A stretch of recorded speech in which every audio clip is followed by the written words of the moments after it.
Masculinity/patriarchy versus feminism. To begin, masculinity is a valuable aspect that has accredited to the idea of patriarchy. It is considered a traditional paradigm. Some characteristics involved in masculinity involve the dominant paradigms such as positivistic, scientific, objective, and quantitative. Positivistic involves having a positive approach to things. Scientific involves observations of different situations or events. Objective involves being unbiased or impersonal and being able to view situations as they really appear to be without altering them.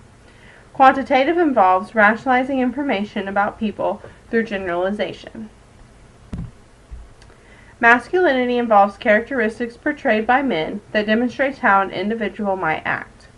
Some characteristics are aggressiveness, courage, physical strength and health, self-control and emotional reserve, perseverance and endurance, competence and rationality, and individuality, and many more.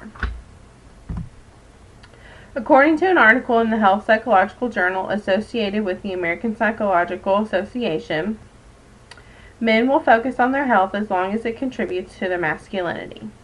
A quote from there also states, "Men are likely to attend in their bodies in contexts where efforts to maintain good health and functional capacity strengthen their claims to manhood."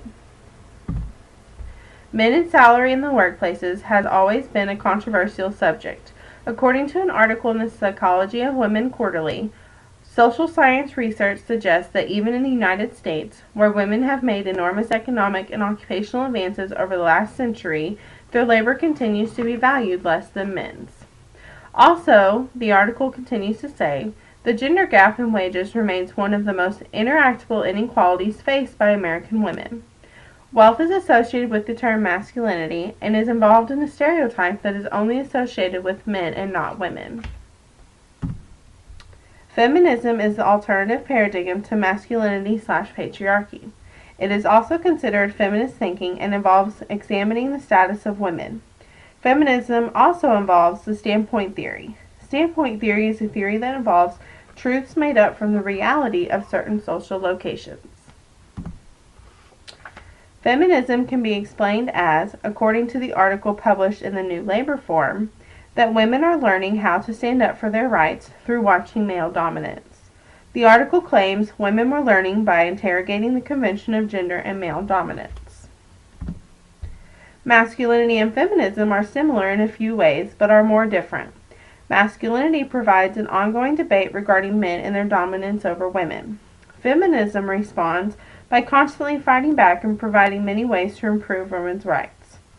Feminism focuses more on women's rights and what can be done to make a difference. Masculinity is more of a characteristic, the way men think, act, and make choices.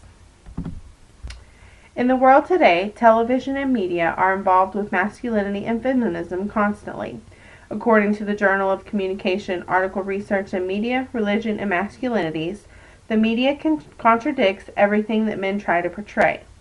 Also, the article goes on to say that the media discredits the idea of masculine values, responsibility, virtue, and character. The media and television portrays feminism in many different ways, some good and some negative.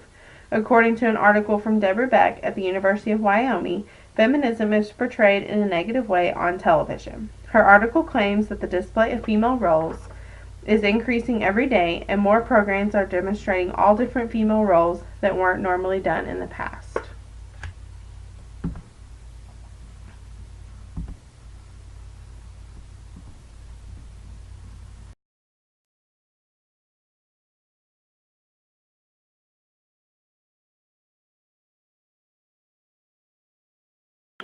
For this assignment, we decided to look into the privileges that we often see on our own campus, and we researched some of the advantages that athletes often encounter over the rest of the student body. We define privilege as an institutional power or a special right or advantage over others. And in this case, we believe that athletes have certain privileges on campus. For example, academically, professors are often more lenient to the athlete's crazy schedule, which includes long practice hours and away games. There's also housing privileges. They live in the quads, which are more spacious and more centrally located to dining halls, and academic buildings. Also, athletes often get athletic scholarships, which often include paying for their meal plans, housing, and athletes often get scooters to help get them around campus. And there's also privileges that they have in facilities. Recently, the U of A has spent much time and money building new practice fields as well as private workout facilities. Often we found that this relates to our lens because athletes are often respected to a certain degree, which enables them to carry themselves in an elevated demeanor. And in conclusion, athletes on campus are a great example of privilege as well as in diversity on campus that reflects our society. And that's it. Thank you.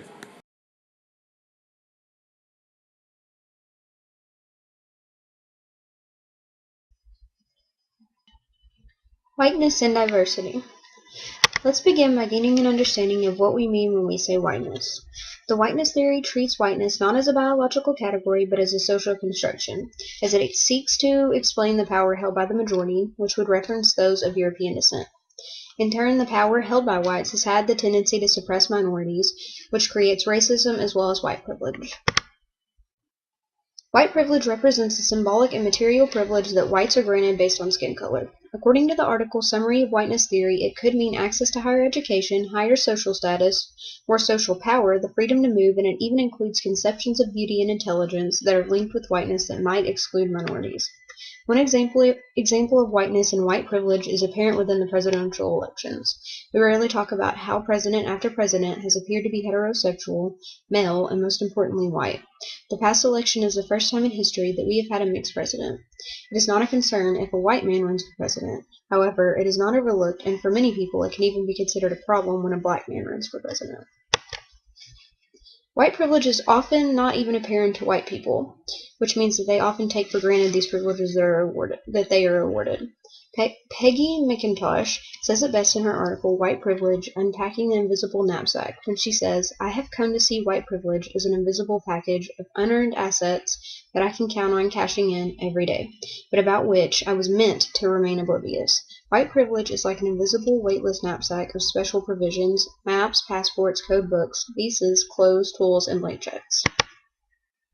One way that whiteness finds negative expression in society is through racism. It emphasizes the capability of a more powerful group to subordinate a less powerful group. To begin to understand racism, it is important that we know that there are three distinct types of racism. Individual racism considers that African Americans are inferior to whites. Institutional racism refers to laws, customs, and practices that have been established that contribute to racial inequality in America. It does not have to mean that those that implement these laws and practices are trying to be racist. It can be completely unintentional. And, according to Human Behavior and the Social Environment textbook, cultural racism is the belief in the inferiority of the implements, handicrafts, agriculture, economics, music, art, religious beliefs, traditions, language, and stories of African peoples. Diversity serves as an alternative paradigm to whiteness. In its literal definition, it means to show great variety. When applied to a social context, it simply refers to having different races present in a social group setting. It extends to include not just white people, but also minorities. Diversity is important because in understanding our differences and similarities, we are capable of reaching our full potential as humans. It can mean allowing voices that have been silenced for many generations to finally be heard. So how are the two paradigms different? Whiteness refers to power held by one distinct race, while diversity celebrates the beliefs, behaviors, and practices of other cultures. It allows people of all colors and walks of life to work together. Diversity allows for understanding and tolerance of differences, while whiteness restricts this capability. Whiteness allows for people of one race to benefit from their skin color. It allows these people to have certain privileges that are denied to minorities. Diversity, on the other hand, allows for equality. White privilege and diversity are both represented through television and media. We have come a long way in representing diversity in our television shows. Some shows have shown interracial couples. Some of you 90s kids might remember Shawn and Angela from Boy Meets World. The Office is a pretty good representation of diversity in the workplace. Stanley is an African American man, and Oscar is a homosexual Cuban man. Each character is different and unique in their own way. Some TV shows show African Americans in powerful positions, like White House Down, where Jamie Foxx plays an African American president. However, we do have a long way to go. More oftentimes than not, we see white people in positions of power. Although I've presented one example, we rarely see black presidents in movies. Also, the things that are not represented on television have an impact on viewers. For example, television shows that feature predominantly white characters do not allow for much diversity. I included Friends as an example. There are a few smaller characters that are occasionally of different races, but overall, most of the characters in the show are white. There's still work to be done, and I do not doubt that we are headed in the right direction. By understanding the concepts of white privilege and diversity, we can work toward ending equality in America for good.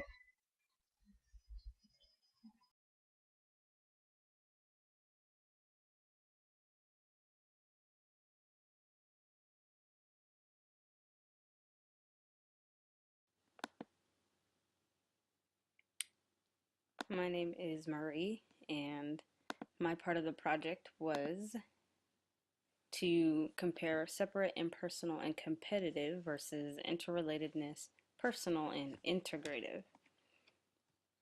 So, separateness, as talked about in our book, um, basically is the focus on um, viewing the world in oppositional or competitive ways.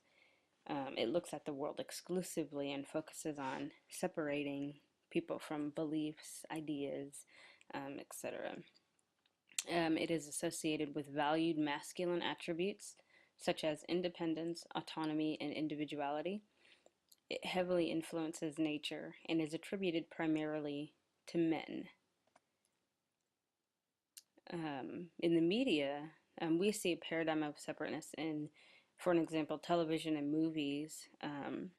Television award shows are categorized by men and women separately versus all together. Um, there's best actor, best actress, leading actor and actress, just different variety of categories. And then music award shows as well are categorized not just by music but by genre. So there's all different kinds of categories to be placed in music. So you can't just refer to music because there's different categories that people are separated into. Um, and separating these gives people a sense of competition and the idea as humans, togetherness and support for one another is essential for life.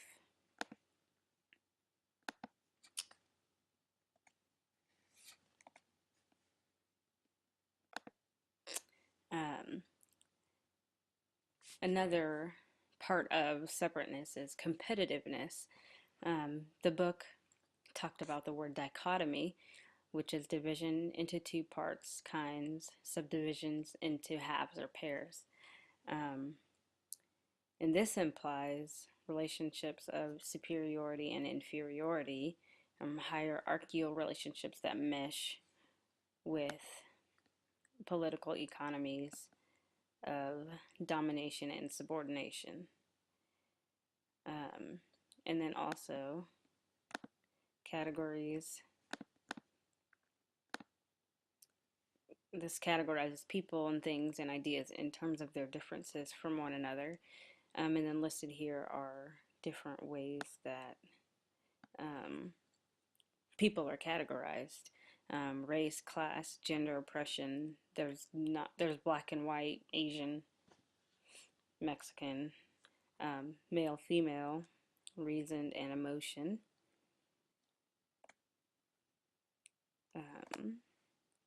And then here listed are another examples of ways that people can compete. They can compete at work for a title, for a position, for rank. Even within our homes, we're competing for the title of the favorite child or the favorite parent, favorite relative, grandparent, etc. So even within our own homes, we're separated and competing in that way. On the other side, the alternative perspective is interrelatedness, which is intrinsic and ineluctable interconnectedness of all phenomena, human or otherwise. Also, this Anne Wyke, who had this quote in our book, said, Human behavior is set within a web of relationships where dynamic interaction is a key feature. It is not possible to isolate one element of the web without disrupting the pattern or patterns in which it exists. So that's just stating that one can't go without the other. So the idea that we need to be connected and interrelated is vital for human beings to exist. So this alternative paradigm perspective is vital for women. Women thrive on and need that connection with others, just need that relationship. It is contrary to the dominant paradigm perspective, which was separateness, and men aren't prepared to know this. It is drilled in the minds of men that they are supposed to be dominant and forceful and to compete and get what's theirs. So they are not prone to be drawn to this type of perspective, which means everybody works together, everybody's for everybody, everybody's working together for the same, towards the same goal. Today, you see gay marriage is something that people were separated on but are now coming together on. Women pilots, women CEOs, women in the military. There are so many things that men and women were divided on that are now, they're now overlapping. And then closing the racial divide. It's not just black, white, Asian, Mexican. There's so many mixes, so many different races. That once was it was almost a disease to be black or to be Mexican or to be Jewish, but now there's so many mixes that nobody can even tell really anymore. So the idea of everybody being connected is more and more relevant as we go on. So in conclusion, the dominant paradigm perspective promotes individuality, separateness, and exclusion. Competitiveness focuses on the differences between human beings and categorizes them into a group that is superior and a group that is inferior. And the alternative paradigm, interrelated perspective, primarily focuses primarily on togetherness and meshing worldviews, not to exclude but include.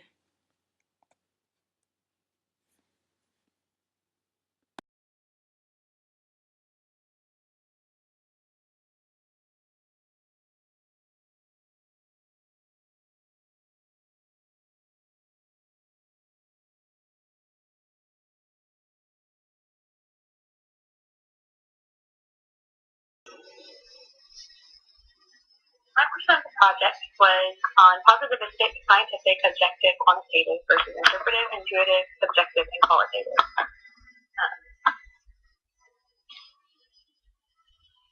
Positivistic, the traditional is positivistic, scientific, objective, and quantitative. Positivistic is the belief that knowledge is gained through objective observation of the world around us, according to the book. And it requires the use of all five senses, and it shows that people experience things in all in the exact same way. Scientific requires observation also through our senses, and it requires the use of the scientific method. So you would choose a research topic, construct a hypothesis, and then determine how you're going to do your evaluations or experiment, observe that, and then collaborate all your data and create a conclusion. Objective forces the believer to be, or the observer to be unbiased, unprejudiced, detached, and impersonal. And this just means that their values can have any sort of interaction with the people that they're observing, or the situation that they're observing. Quantitative is only based off of numbers. So when you're observing or doing an evaluation, it's only on numbers, and it makes generalized assumptions about people, and it's only based on those numbers that you would get from those. The alternative paradigm form is interpretive, intuitive, subjective, and qualitative. So interpretive is more like empathy, understanding the actual meaning of the human experience. And this encourages self-awareness on both the observer's part and also the participant's part. Intuitive is, according to the book, based on a non-intellectual experience of reality arising in the standard state of awareness. And it takes information in through the person's imagination that they're interested in as a whole. So basically, it has kind of to do with your consciousness and subjective also do. But it's just the way you take in information and get understanding from that that's not precisely given to you. Subjective also is partially to do with the conscious. But it considers personal experience. So this is where your values of both the observer and the person in the experiment come into play. And it also can spirituality has a huge role in this. Whether you're atheist, agnostic, or religious, it doesn't matter. Your spirituality still has a part in it. Qualitative is trying to understand how people view the world. So not so much based on numbers, but just how you view and experience the world around you. It's how you create your worldview.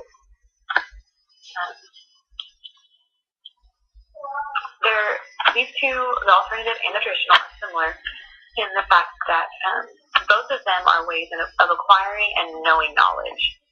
So it's ways to research and to find out knowledge. And then also, they're both how we start to create our worldview and the ways that we understand and evaluate the world around us.